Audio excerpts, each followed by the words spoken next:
I can make it. You seem to like my style. Don't you worry, I'm gonna be around a while. I'm just happy to see you talk to me back in style again. Live from the Mert Park, USA, I'm Tavis Smiley. You're listening to KBLA Talk 1580. So glad to see you and me back in stride again. Our phone number, 1-800-920-1580, 1-800-920-1580. All of our socials can be found at KBLA 1580. That's Facebook, Twitter, Instagram, and YouTube. Everything at KBLA 1580. Let me also give you a personal invitation to download our app right now. By downloading the app, you can take us anywhere in the world with you and listen to us in real time, but only by downloading the app, as so many thousands and thousands of others have, at KBLA 1580. Should you miss us any day in real time, check out the podcast of this program by going to the app, website, Anchor, Spotify, Apple, so many places to get the podcast of this program and listen at your leisure should you miss us any day in real time. But I am delighted to have you along live with us today for the next 3 hours. Let me also invite you to follow me on Facebook and Instagram at The Real Tavis Smiley and get Twitter updates at Tavis Smiley. A great Election Day show on tap for you today in our second hour. I don't think it's about censorship. I think it's about American cultural hypocrisy. Because here's the truth. These black entertainers, they can't sing just about anything. There's some stuff that'll get them fired. And they get dropped, and they get fired, and they get slapped on the wrist, and they get disciplined all the time. Why? Because sometimes they step over the bounds. A very famous case is what happened with Rick Ross. Rick Ross is the Mammy Two Shoes, one of the many Mammy Two Shoes of our day. He's a black entertainer in a world carved out for him, and a role carved out for him by white entertainment companies. And one day he talked about, in the middle of a song that celebrated dealing drugs and killing blacks, he made a reference to date rape. And when he made that reference to date rape, that set social media on fire. That got 100,000 petitions in 24 hours. Hey, buddy, date rape is no joke.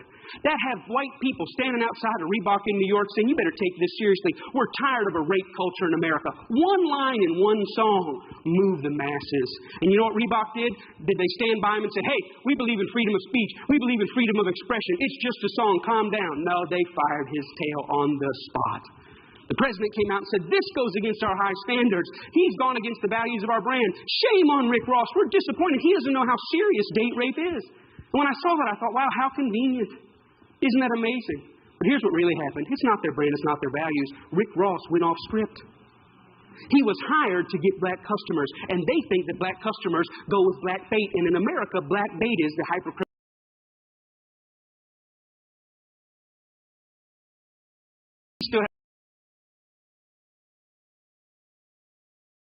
Have a job at Reebok, but when he touched other sensitivities that affect us, he lost his job.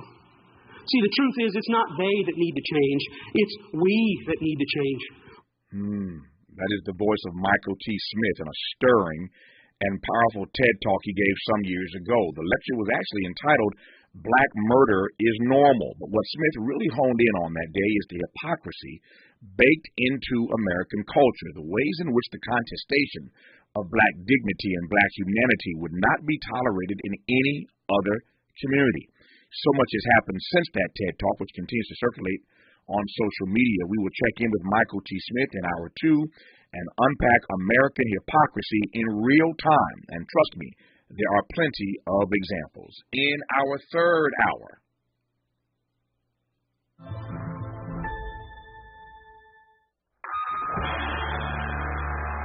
have you or your group organized last night's burning? We organize people. If people burn, they burn. In 1968, united under the banner of Black Power, young people were taking their revolutionary new politics to the streets of Memphis. The leadership of the invaders was folk heroes in the community. Because, they stood for what was right. They walked the talk. They were just cool dudes, They were like ahead of their time.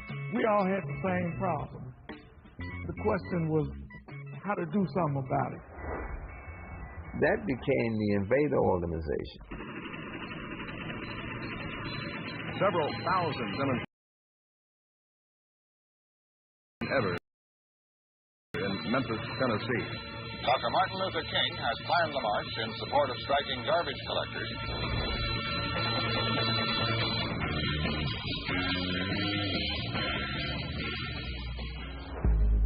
The city of Memphis has willfully attacked the black community. Dr. King is going to come in here. He's going to have to come in here and analyze the situation and meet the needs of black people here.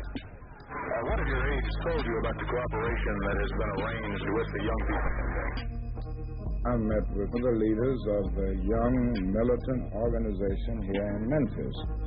We don't have any problem with many of the young militants who talk in terms of violence. Our method is to communicate with them. I don't give a crap what America says. America is just a part of humanity. And humanity is not ever going to make a change about anything without what? Some disruption, some actual disturbance. The Invaders is a new civil rights documentary that highlights the rise and fall of a militant black power group based in Memphis in the late 1960s, narrated by the rapper Nas. The film details what led to the creation of the Invaders to their final negotiations with Dr. Martin Luther King Jr.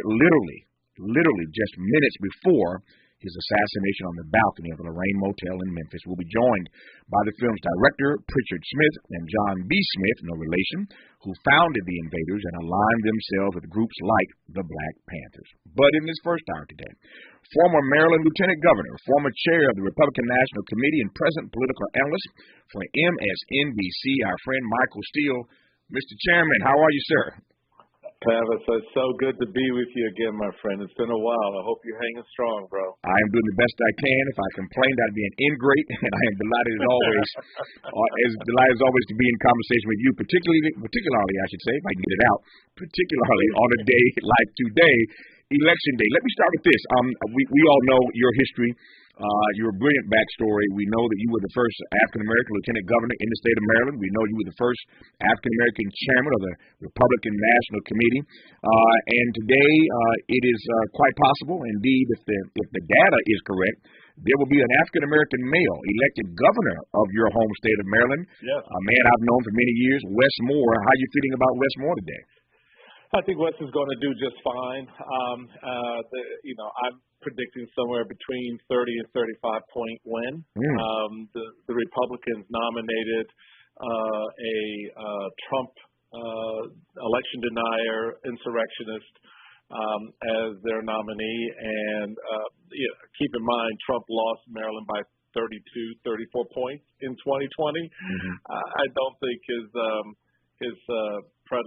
successor is going to be that far behind him. So Wes should have a good day. The question now becomes, how does it play out across the state? There are a couple of other races where more sane-oriented Republicans are running for county executive, for comptroller. We'll see how that plays out. But the governor's race is pretty much Wes's at this point. You are obviously a Republican, as I mentioned a moment ago, the first African-American to be chair, the only African-American to be chair at this point of the Republican National Committee. Yeah. And yet I'm curious, in places like Maryland, your home state, even for that matter on the national level, as a black Republican, when you see black men like Wes Moore make history in your home state of Maryland, when you see black men like Barack Obama become president of these United States, while your politics might not align with theirs, how do you process what they have done historically, what Wes may do today in Maryland as a black man? I'm proud. I'm proud to be in that line with them, to, in many respects, stand on their shoulders, even though I may come before someone like Wes. And even Barack Obama. He got elected nationally after I got elected statewide in Maryland. He followed up in 2005 after my win in 2002. Yeah, I'm very proud, because we should all be proud. It's part of our heritage. It's part of our lineage. Even though we may be of different political stripes, I know the orientation of black politics began in the Republican Party after the Civil War. And unfortunately, a lot of Republicans threw that legacy away by the time we got to the 1960s with their Southern strategy to embrace white men in the South, because you had to win the South in order to win the presidency. and Nixon was cynical enough to believe that the black vote wasn't worth keeping in order to do that. My career, as you know, you've known me a long time, has always been to advocate against that mindset inside the party. It appears in many respects I may have lost that battle, but on a day like this, when we're seeing a number of black men running and women running for elective office, federal office, state office, Karen Bass out in California for mayor of Los Angeles, for example, John James running for the United States Congress in the state of Michigan as a Republican, likely to win his seat. I know that these men and women are updating the legacy of our community when it comes to our not just our stake in politics, but more importantly, our writing of American history.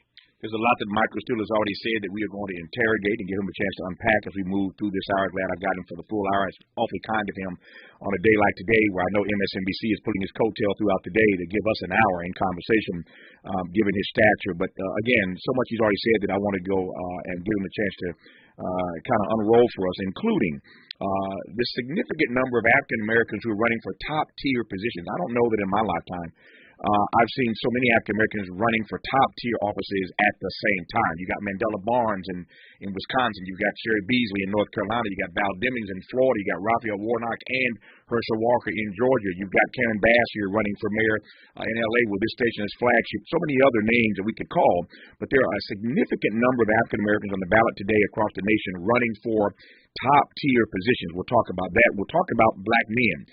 We raised this issue yesterday, a huge story, front page New York Times yesterday, in case you didn't tune in yesterday, about black men being the vote that everybody is going after. Both Republicans and Democrats now really making efforts to try to siphon off, if you're a Republican, or hold on to, if you're Democrats, the votes of black men. Why are black men looking the other way even? We'll talk about black men and their votes specifically in this hour. And we'll talk about what Michael Steele said a moment ago, that he may have lost the fight, I'll put it this way, to redeem or save the soul of the Republican National Committee. A great deal more to talk about on this election day, 2022. We continue our conversation with the former chair of the Republican National Committee, Michael Steele, on KBLA Talk 1580. Be sure to like and follow Tavis Smiley at The Real Tavis Smiley and Twitter updates at Tavis Smiley. The conversation continues when we come forward.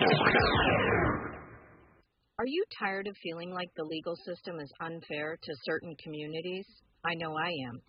I'm Elizabeth Lashley Haynes, and that's why I'm running for judge. I want to bring fairness and equality to the judicial bench in LA County. Vote for my wife. She won't stand for injustice in our home or in the courtroom. November 8th, vote Lashley Haynes for judge, seat 67, and vote justice for all. Paid for by Lashley Haynes for judge 2022. Cheers to Prilosec OTC. Without Prilosec, I wouldn't be able to enjoy all this yummy holiday food. But speaking of, whoever made that apple pie, delicious. I just take one pill each morning and zero heartburn all day. So cheers to Prilosec OTC. Ooh, are those jalapeno poppers? Prilosec OTC prevents excess acid that can cause heartburn, so you can enjoy the holiday.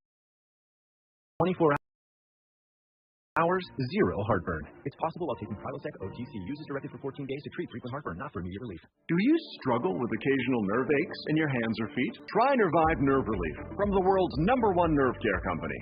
Nervive tablets contain alpha-lipoic acid to relieve nerve aches, weakness, and discomfort, plus B-complex vitamins to support healthy nerve function as you age. Live life with less nerve discomfort with Nervive Nerve Relief. Learn more at nervivehealth.com. And try Nervive Pain Relieving Cream to block nerve pain signals at the source. Use as directed. Vote Heidi Feldstein Soto for LA City Attorney. Heidi is running to stop corruption at City Hall, to protect neighborhoods from crime and illegal guns. And as the first woman ever elected LA City Attorney, Heidi will stand up for reproductive rights. That's why Heidi is the only candidate endorsed by the LA Democratic Party, Planned Parenthood, the LA Sentinel, and the LA Times. Vote Heidi Feldstein Soto for LA City Attorney. Paid for by Heidi Feldstein Soto for City Attorney 2022 General. Info available at ethics.lacity.org. It's pro time because at Lowe's, it's Provember. Save big with inventory you can count on, like Flex products or DeWalt power tools starting at just $99. Plus, Lowe's MVPs members earn up to 3 times bonus points per dollar. Save all Provember long. Bonus points calculated before taxes and fees after applicable discounts, if any. MVP's Pro Rewards Program. Terms and restrictions apply. See Lowe's.com/L/Pro Loyalty Terms. Subject to change. Prices valid from 10/17/22 to 2/3/23 or until supplies last. Every day, I bet your floors have shoe grime and pet grime and invisible grime. Invisible grime? Yep, the kind of grime that you only notice when you look at your socks. Ew. So get Swiffer Sweeper Wet, the cleaning power of a mop with the convenience of a wipe. Sweeper heavy-duty wet pads come prepped with a cleaning solution that traps and locks dirt and grime deep inside the pad, even dirt and grime you can't see, for the clean floors you want, anytime you want it. Swiffer Sweeper heavy-duty wet pads. Let's unpack a little bit more with Tavis Smiley. The conversation continues right now. Michael Stewart, you said so much already, hard to know where to start. Let me start with this, I think. So there are a significant number of African Americans on the ballot today across the country, literally from California to the Carolinas, who are running for what I would call these top-tier positions. What do you make of that this time around, this election cycle? Man, we should all be proud and excited as all get out. And the reality of it is this. You have, for probably the first time since the first group of African-American men went to Congress in the 1870s, after the Civil War, largely from South Carolina and North Carolina, you have black men and women saying, we got this. We don't have to wait in your line. We don't have to work off of your timetable. And we damn sure don't have to say when we're ready to run and to represent not just our community, but yours too. I think that's an important turning point for black political empowerment. The test, as it always has been, Tavis, and you and I have had this conversation even to the point of debate, do with it. When we get those seats of power, whether you are a Westmore in Maryland as governor or a Karen Bass as mayor of Los Angeles, or even a Herschel Walker, God forbid, you get to the Senate. The reality of it is, what do you do with that leadership in that moment is how we completely turn these tables around, because the expectation is, yeah, you may win the race, but you don't know how to govern. Yeah, you may win the race, but you don't know how to get legislation passed. You may win the race, but you can't solve the problems. We know we can. We've proven it in the past with great men and women of leadership of these very same places, whether it's Los Angeles or elsewhere. But I think it says a lot about our political maturity. That we're now making ourselves competitive, not just among candidates in races, but among the parties. And that's a very good place for us to be. Is it your sense, Michael Steele, that the country is finally starting to embrace the notion, as you mentioned a moment ago, that we can represent our community and theirs at the same time? I mean, Westmore would be an example of that. Barack Obama clearly was an example of that. But there are outliers in some ways. Most black folk run in districts that are black. So tell me again whether or not you think we are finally at a place or approaching a place where the majority of America thinks that black folk can represent our community and their community simultaneously. We're approaching it. We're approaching it because on the Republican side, the vast majority of African Americans are running in largely white districts. They're not running in Baltimore and winning in Baltimore, right? Yeah. So when you run and win that race, you've turned a corner. Same thing for Democrats, who are running in largely black communities. When you get that crossover candidate who has to run on a citywide basis, a statewide basis, a countywide basis, where they're representing people who are not necessarily, to use that dreaded word, tribe, whether it's political or class or race, you begin to see look at them, an evolution in the way they respond, and that's a good thing. But the most important point, Tavis, as you know, is you got to press the point. You got to be there in the first moment to say, hey, look at me. I'm going to challenge for this opportunity, and I want your support. I want your vote, and here's why. And I think you see in this cycle more African American men and women doing that across the board, in places like Los Angeles with, large Hispanic and white communities that are now looking at these candidates as well. And I think that's a good thing. We're in a good position. Now let's bring it home today and turn it into good governance with some solid policies over the next 18, 24 months. To your point about good governance, thanks for the tee up. I appreciate it because I want to go there anyway. You mentioned a moment ago this notion of, African Americans running for high office and making sure that once we get there, we show that we can govern as well. This is sort of inside politics, but just bear with me. I know you like this stuff. You not like this stuff. Hopefully the audience will follow me. Hopefully the audience will follow me on this particular point because I think there's something here to unpack and interrogate. It seems to me that the line between running and governing is getting more and more blurred every day. Put another way, I'm not sure there's a distinct difference these days between running and governing. It seems like you're always running. Yes. Does that make sense? I agree.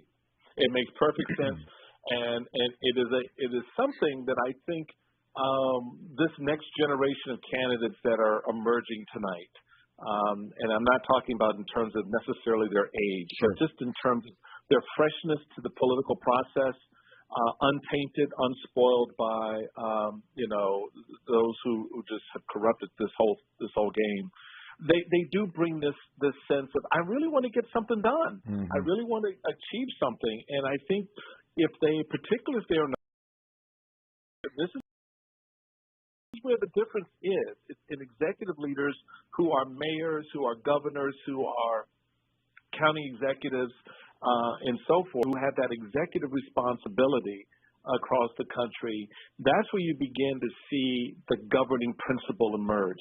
It's a little bit tougher to do when you're one of 65 in a caucus or one of 150 in a legislature. But even in those legislative roles, whether it's in Congress or the city council, you can assert your voice in a way, Tavis, where people pay attention.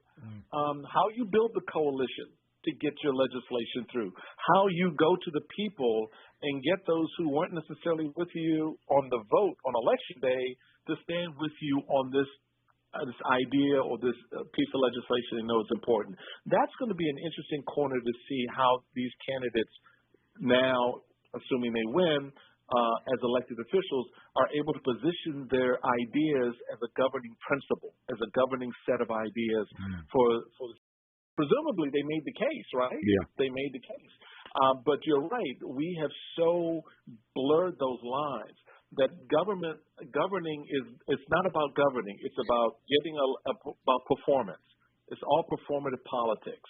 I'm going to show my behind. I'm going to say outrageous stuff. I'm going to do outrageous things. And I'll admit, that's largely on my side of the fence right now. But the reality of it is, at some point, you got to get something done, which is the question I'm asking Republicans today. Is, all right, you want the power. What are you going to do with it? But the only thing I've heard that they want to do with it is impeach Joe Biden. So I'm saying to Americans, is that really what you want? Yeah. Is that that's not what this should be about. But voters now have to pay attention to all of that as well, because at the end of the day, these people represent us. They're an extension of us, Tavis. And so we supposedly send our best and the brightest to the state legislatures and our capitals around the country. We'll see. Yeah, we'll see. Supposedly is the key word in that sentence. I digress on that point. I've got about 2 minutes here before news, traffic, and sports. Let me get you started on this, and we'll continue, Michael, still on the other side. But speaking of governance, I want to stay with this right quick because I think, again, there's something here. I want to be, transparent about this. I think people know my history, so there's no secret here. I was troubled beyond description every time Barack Obama would say, "I'm not the president of Black America. I'm the president of all America." I hated that line, and I ain't got time to unpack it right now. But I did not like that line. I did not respect that line. I hated that line. Again, I ain't got time to unpack it. But every time he said that, my skin would just crawl and cringe. I ain't the president of Black America. I'm the president of all America. It was so dismissive in so many ways. I raised that because it seems to me that when you are an African American and you are winning offices, as many of these people will tonight, I pray and hope, well, they'll be governing, again, not just our community, but their community as well. How do you do that and not offend black people because you make them feel like your agenda is secondary because you ain't the president or the governor or the congressperson or the mayor of them. You're the congressperson, you're the mayor, you're the governor of everybody. Does that make sense? Oh, dude, yeah, it makes a lot of sense. And dude, that's a bottle of wine conversation, but I'll get it to you in about 45 seconds. From my perspective, you're absolutely right. I had the same feeling when I heard the president say that. But here's the tightrope that the first African-American fill-in-the-blank has to walk. Yeah. And that is, you got there not just with the black vote, and every white voter, not every, I don't want to say it that way. A lot of white voters are looking over your shoulder to see, are you going to be black, or are you going to be with neutral? And it's a very, very fine line. What you have to do, and this is where I had a problem with some of what Barack Obama would say. Hold that, Michael. I knew what happened. I hate this, and I apologize. What you have to do, don't lose your train of thought. We're going to come right back to that. What you have to do is ... Michael Steele will fill that in for us after news, traffic, and sports. I apologize. You're listening to KBLA Talk 1580. We've got a lot to talk about. Good thing we've got 3 hours. More of Tavis Smiley when we come forward. I'm Mike Moore, and here's the latest from the Black Information Network. The House and Senate races take center stage during the midterm elections, but there's also plenty of important ballot measures to watch. California, Michigan, Vermont, Kentucky, and Montana have measures that will either limit access to abortion or establish it as a right. A Colorado proposal would allow the consumption of psychedelics for medical purposes. Our next story is out of Virginia, where an African-American civil rights activist and pastor is being remembered as a gentle giant. That's what Vincent Bray said yesterday at a funeral at Branches Baptist Church for his father, Dr. Leroy Bray Jr. Dr. Bray was a member of the Richmond 34, which held peaceful civil rights. And that's the latest. I'm Mike Moore from your 24/7 news source, the Black Information Network and BINnews.com. Tavis Smiley in East LA because of a mudslide. 710 south at Floral Avenue. 2 right lanes are blocked by the mud, and that's got you down from the I-10. Signal issued in Highland Park. All lanes shut down on the 110 southbound at via Marisol because of flooding there. Traffic stops all the way back at Orange Grove Avenue. Also got flooding in northbound lanes. That's causing slowing from Avenue 43. In Sun Valley, got flooding on the 5 southbound at Sheldon Street. 3 right lanes and the off-ramp are blocked off. Right now, the 5 freeway jams up at San Fernando Mission Boulevard. Game day or any night, order Stonefire Grill's famous tri-tip baby-back ribs or grilled salmon, paired with garlic mashed potatoes or barbecue chopped salad. Now 13 Stonefire Grill locations to serve you. Get pickup or delivery at their newest location in Old Town Pasadena. StonefireGrill.com. This is the KBLA Sports Minute with Ray Richardson. This is the news Clippers fans did not want to hear. Clippers coach Tyronn Lue said Kawhi Leonard will be out indefinitely. Leonard is having setbacks while recovering from ACL surgery on his right knee in July 2021. The Clippers outscored Cleveland 21-6 in the final 4 minutes last night to cap a comeback win. 119-117 was the final, 26 for Paul George. The Lakers are now 2-8 after losing by 23 at Utah. On the schedule tonight, the league wants fans and players to focus on voting and voting awareness. Make sure you follow the NBA's game plan. A lot of brave people back in the day fought and died to give us the right to vote. No debates, no speculation, just the info you need. That's your KBLA Sports Minute. I'm Ray Richardson. This sports report was brought to you by MVP Accident Attorneys. When it comes to your settlement, we're slam dunk. Call 833-MVP-WINS or check their website at themvp.com for a free case review. When you're the victim of a car accident, hiring the right law firm can be the difference between a rewarding settlement and striking out. Call the pros at MVP Accident Attorneys at 833-MVP-WINS for your free consultation. Call me your MVP. Hey, Los Angeles, this is Urban Magic Johnson. Today, our city faces a crisis of violence, homelessness, and soaring rents. And nobody is better equipped to tackle that crisis than my friend Karen Bass. Karen worked in the emergency room, taking care of crime victims, making decisions that were a matter of life and death. She served as Assembly Speaker during the financial meltdown, doing the difficult work needed to rescue our state budget and protect our own. As our next mayor, Karen would do what she's always done. When there's no room for error, she'll lead with her smarts and lead with her heart. On November 8th, please join me and supporting Karen Bass for mayor. Paid for by Karen Bass for Mayor 2022. General. More information at ethics.lacity.org. Roll out. The all-new Gardena Nissan is proud to be a partner of KBLA, and right now during their fall sales event, zero down delivers any new or pre-owned car at Gardena Nissan. They're located conveniently on Redondo Beach Boulevard at Western, and they specialize in helping folks out who have no credit, bad credit, bankruptcies, or repos. The folks at Gardena Nissan will take fantastic care of you and help you get into the car you need and deserve at a spectacular price. Visit them today or shop online at GardinaNissan.com. The all-new Gardena Nissan is proud to be a partner of KBLA, and right now during their fall sales event, zero down delivers any new or pre-owned car at Gardena Nissan. For the best deals, log on to GardinaNissan.com. Zero down on approved credit. GardinaNissan.com. Roll out.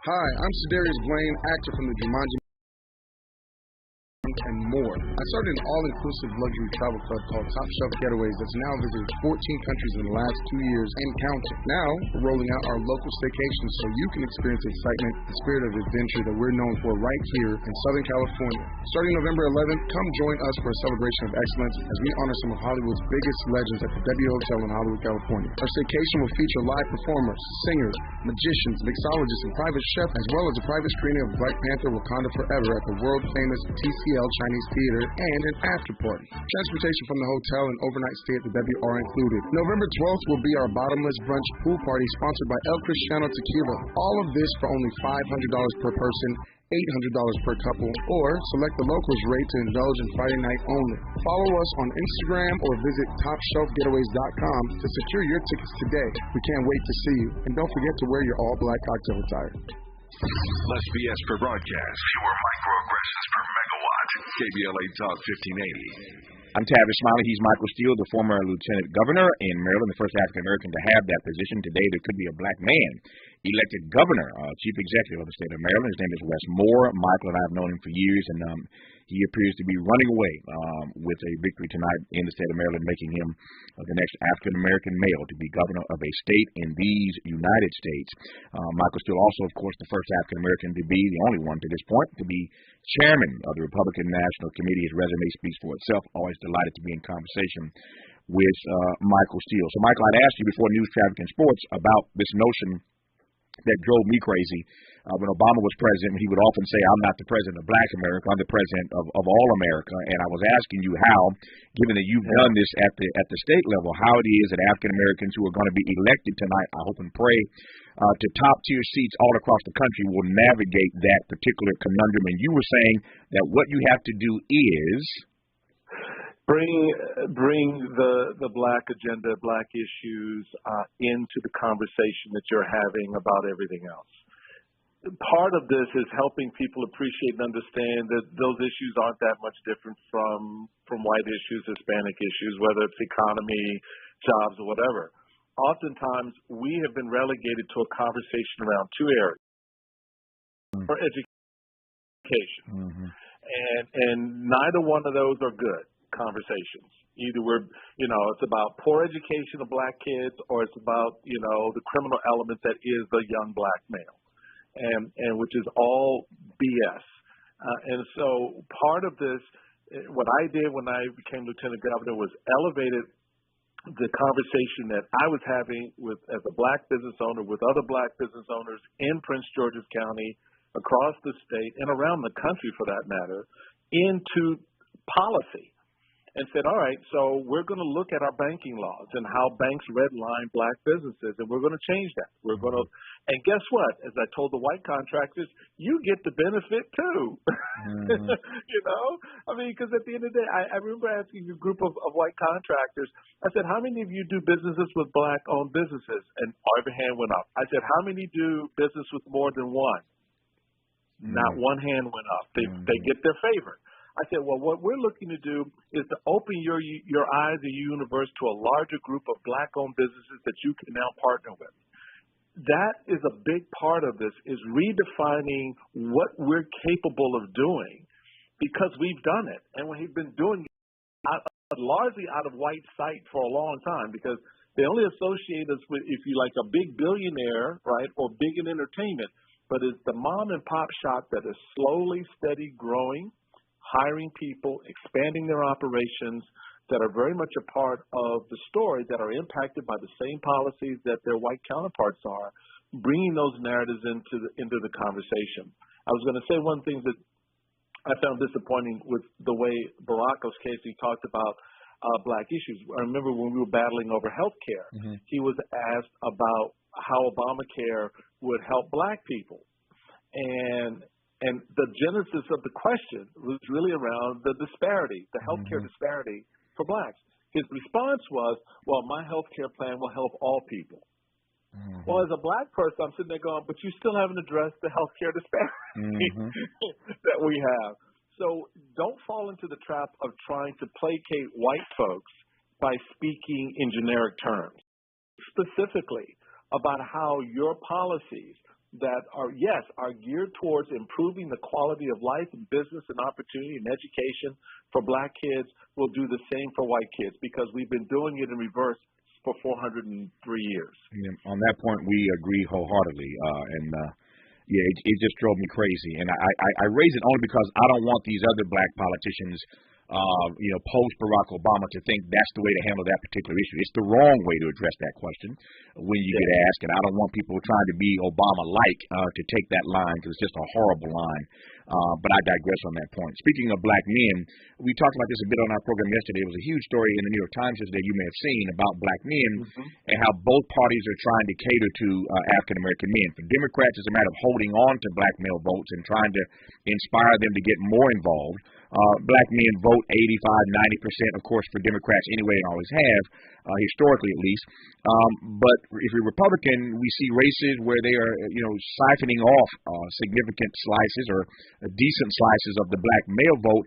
And in our close races, you well know that can make a difference. Hence the New York Times article about how black men, of all people, can make the difference today in tight races all across the country. What do you make of the fact that black men now are the topic du jour, as it were? Yeah, the flavor of the cycle. The last cycle was black women. This cycle was black men. Well, let's just look at black voters writ large. We're participating more fully in the process. We are staking out our claim on various issues. I think part of it has to do with the ability of some inside the GOP, and I say this because I know there's more cynicism than actual sincerity to owning that conversation with black voters around this sort of economic piece, and one of the last conversations I had with a number of Republicans, particularly Jack Kemp, who sort of floated the whole idea of, rising tide lifts all boats, right? I said that's so true, and it is a core value or principle of a policy for Republicans. I said, but I'm gonna give you a black twist on that, so you understand what the rest of this is, and that is you got to own a boat first. And so no one's speaking to that piece, and it's always about, you want to cut taxes, and therefore you're conservative. There's so much more that has to get unpacked there. I touched on healthcare disparities. We won't even begin to go into how young black boys are educated versus young black girls versus their white counterparts. There's so many layers that goes deeper into this conversation, Tavis, as you know, and I just don't want us to get tripped up by the bright shining object that's promised you a platinum plan, which we heard in 2020. Well, and you call it the platinum plan, well, because that's expensive, and so they'll like that. That kind of mindset is not healthy for us. If you want to make the move, but make them own it. Make them own it, and that's going to be the next big test. If not just I'm going to vote for you now, make them own. Okay, I'm here. What you going to do? I found myself saying many times, somewhat like you, when people utter that phrase that a rising tide will lift all boats. Number one, you're right. it lifts all boats. One, if you have a boat, but more importantly, if you're in a dinghy or an inner tube, you're in an inner tube, a rising tide may take you under. So a rising tide doesn't lift all boats, man. This is why slogans are not solutions, man. Slogans are not solutions. And people, because they don't capture everybody. That's they right. don't capture everybody because you're right. There's a brother over the shore with a dinghy. Yeah, man. That tide comes up, it'll take you under, man. Yeah, so it doesn't. Again, slogans ain't solutions, but I digress on that point. You said a moment ago something else that you and I are in agreement on, and for that matter, I think most of this audience, if not all of it, are in agreement on. And although you're a Republican and I am not, we seem to be on the same side of the Herschel Walker debate. I thought I heard you say, God forbid Herschel Walker gets elected today in Georgia. Again, he's a Republican, you're a Republican. Why do you feel that way? Because he's wholly incompetent to the moment. He is not fit to be a United States Senator. And every self-respecting individual in the state of Georgia knows it. The reality of what you're seeing in Georgia and why that race is tight is that people aren't voting for Herschel, they're voting for the party. They want the Senate seat because they want the power. And that's unfortunate because Herschel in the Senate will be an unmitigated disaster. And because he do the job. It's not me. I just listen to the man. I mean, I've been around enough candidates and trained enough candidates and worked with enough candidates to know those who are capable of the work and those who aren't. And there have been many a candidate that I've stood down and said, "No, baby, this race ain't for you. And if you get in, I'm not putting a damn dime in your race. You running on your own." Yeah. See ya. That's how that race started out until Donald Trump cynically jumped in it. Yeah. There were other choices made in that primary had that not happened. So, Senator Warnock is the best public servant for the people of Georgia at this time. If they believe that, which I believe they do, the numbers may be tight, but I think in the end he prevails there. Michael Steele is a principled individual. We don't agree on everything, nor should we. But I love the fact that on the things that matter to me, oftentimes he just comes through with principle. And yeah, we can debate on the other things, but sometimes right is just right and wrong is wrong. And to his point, everybody with half a brain ought to know that Herschel Walker is not qualified to be a United States Senator. But he put his finger right on the issue, right on the pulse, and that is that what they want is the power, and they will hold their nose and vote for a guy who they know is nowhere near qualified to be a U.S. Senator because they want power. Power concedes nothing without a demand, never has and never will. That's Frederick Douglass, but he is Michael Steele. I'm Tavis Smiley, and you're listening to KBLA Talk 1580. This is KBLA Talk 1580, where truth prevails. The tricky station is down the dial. Wakanda Forever. Maisha Cairo here with your LA Care Health Plan. This is the week we have all awaited. The highly anticipated sequel to Black Panther is set to release this week in theaters. Wakanda Forever, starring Tina Huerta, Michael B. Jordan, Letitia Wright, Lupita Nyong'o, to name a few. Now, Black Panther made about $202 million in 2018 on opening weekend. Do you think that this sequel will do the same? Tweet us to let us know at KBLA 1580. And thanks to our new sponsors, LA Care Health Plan, the largest publicly operated health plan in the country, is pleased to announce that its LA Care covered product has the most affordable rates across all metal levels in Los Angeles County. And thanks to an extension of federal subsidies, some members will have premiums as low as $0 a month. Log on to lacare.org. Hi, I'm Joe Gatlin, Vice President of the San Pedro Wilmington Palos Verdes Peninsula NAACP branch. I am supporting Daniel Sandoval for the Los Angeles City Council. Tim McCoster's campaign is using bullying and intimidating tactics against local businesses and local individuals who don't support him. We need a healer, not a divider. I'm giving my full support to Daniel Sandoval for Los Angeles City Council and rescinding my endorsement for Tim McCosker. Paid for by Sandoval for LA. Say their names. Voter suppression takes many forms. Say their names.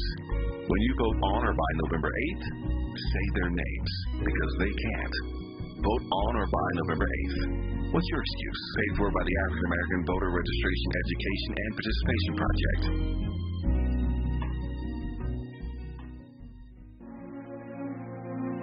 This is Congresswoman Maxine Waters. If you like, you may call me Auntie Maxine. Tuesday, November 8th is Election Day.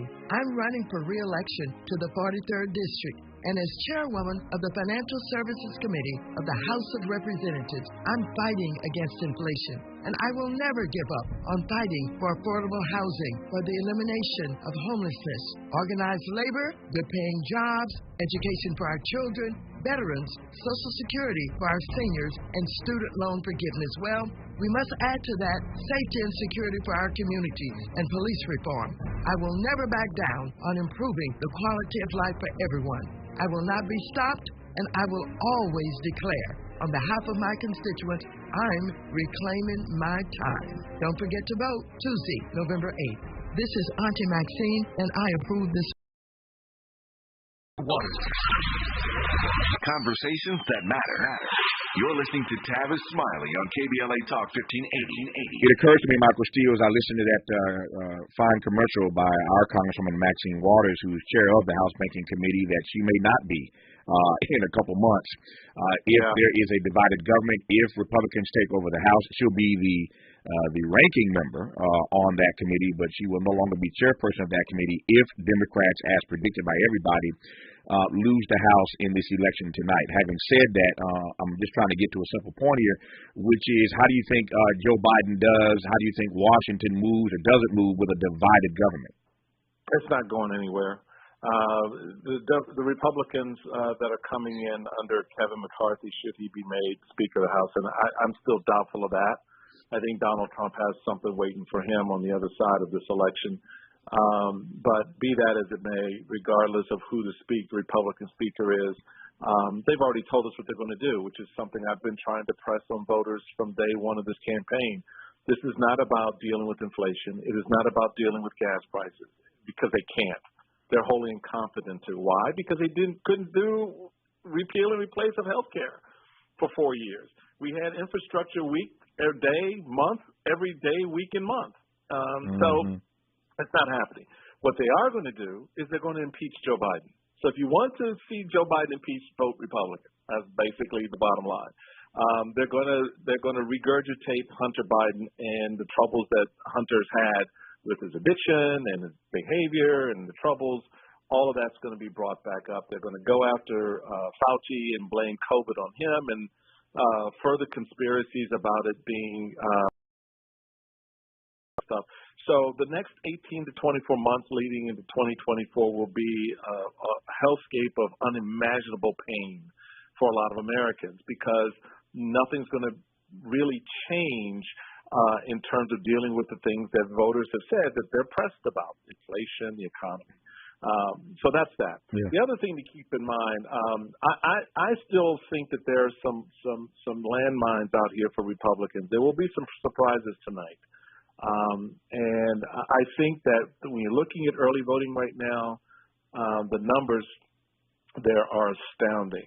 The overperformance by Democrats, the Kansas election on abortion earlier in the summer, all of these other things that polling and pollsters are not really taking into account. There are a lot of voters they're not talking to who are going to play a significant role, particularly Gen Z voters who are probably more animated than their previous generation of young voters. So I think there's going to be some dynamics on the ground. And one last point on that. You're out in California. California can play in whether or not Democrats keep the House tonight, particularly if races are tight on the East Coast. By the time it swings to the West, and you still have another 3 hours to vote, folks can make a difference, believe it or not. Folks can make a difference in a number of these House races that are, again, not talked about, but are very much accounted for by the politicos here in Washington and across the country. In our remaining moments with Michael Steele, why he suggested earlier that he may have lost the fight to save the soul, redeem the soul of the Republican National Committee. We'll do that in a moment. You're listening to KBLA Talk 1580. The station you turn to when you've had it up to here with cultural incompetence. KBLA Talk 1580. Judges make life-altering decisions every day, but we rarely know anything about them. Their names sit at the bottom of our ballots, and when it's time to bubble in our vote, we aren't sure who to pick, or worse, we leave a blank. This November, we must vote for community lawyers who will bring fresh perspectives and experiences to the LA Superior Court. The Defenders of Justice are 4 women running to become your next local judges. They are Holly Hancock, Elizabeth Lashley Hines, Ana Slacuretano, and Carolyn G. Young Park. Learn more at the Defenders of Justice 2020. Ad was paid for by Justice PAC by La Defensa, a project tied to advocacy for Hancock, Lashley Hines, Retano, and Park for Judge 2022. Major committee funding from La Defensa, Project to Tied Advocacy, Progressive Era PAC, and Smart Justice California Action Fund.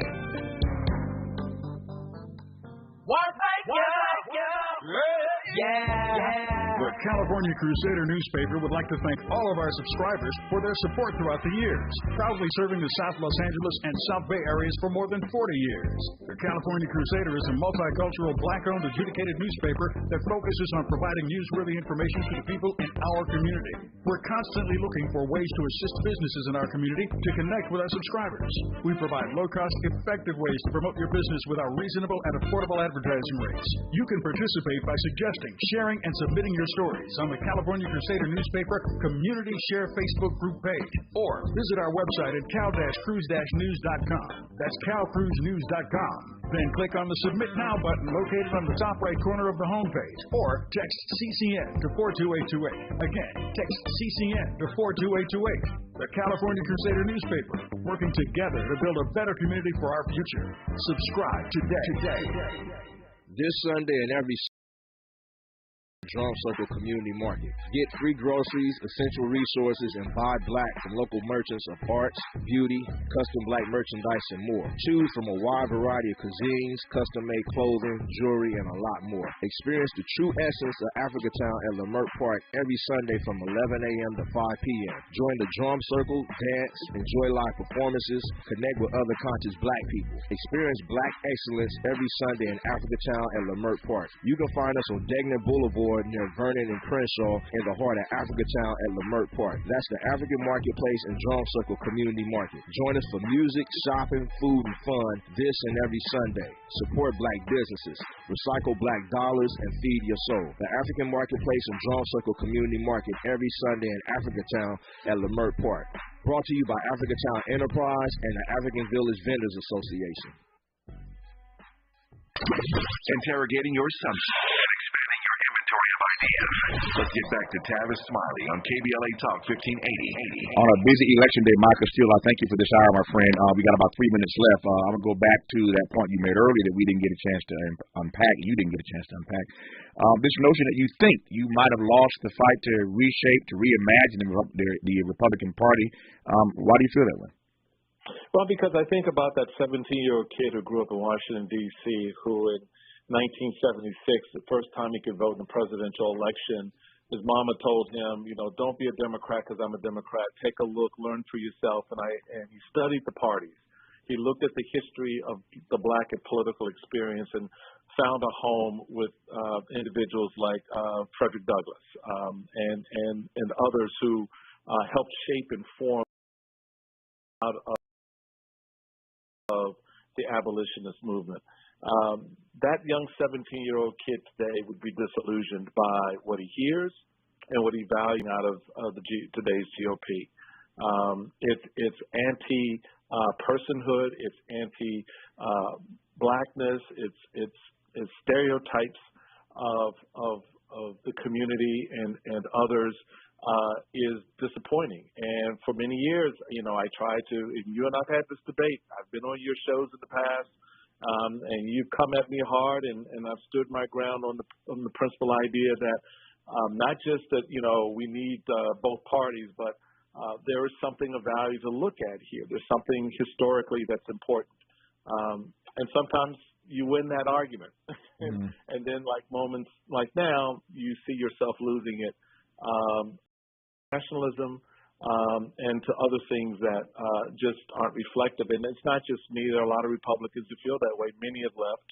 Others will probably leave after this election. And, some of us will continue to evaluate that. As I like to say, Tavis, real quick, I consider myself, instead of a Lincoln Republican, more like a Motel 6 Republican because someone's got to keep the lights on. But these SOBs keep shooting out the bulbs. So I'm like, okay, I just get off the porch and go home. Yeah, I love that. I love you. I got 30 seconds left. Let me ask you very seriously, all jokes aside. What happens to our democracy long term if we don't, at the very least, have a strong two-party system?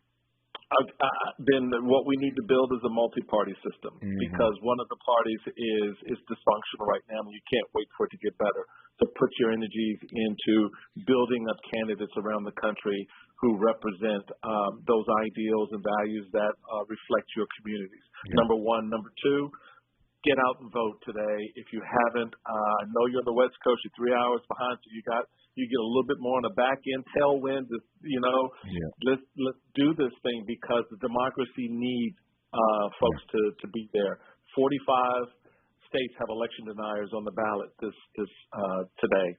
We got to stop that. We go from Michael Steele in this hour to Michael Smith in the next hour. You do not want to miss hour two, and I hope you thoroughly enjoyed hour one as I did. Michael Steele, always enjoy having you on, sir. Thanks for your time on a very busy day. We'll do it again, my friend. You got it. This is KBLA Talk 1580. KBLA 1580 Santa Monica. I'm Mike Moore, and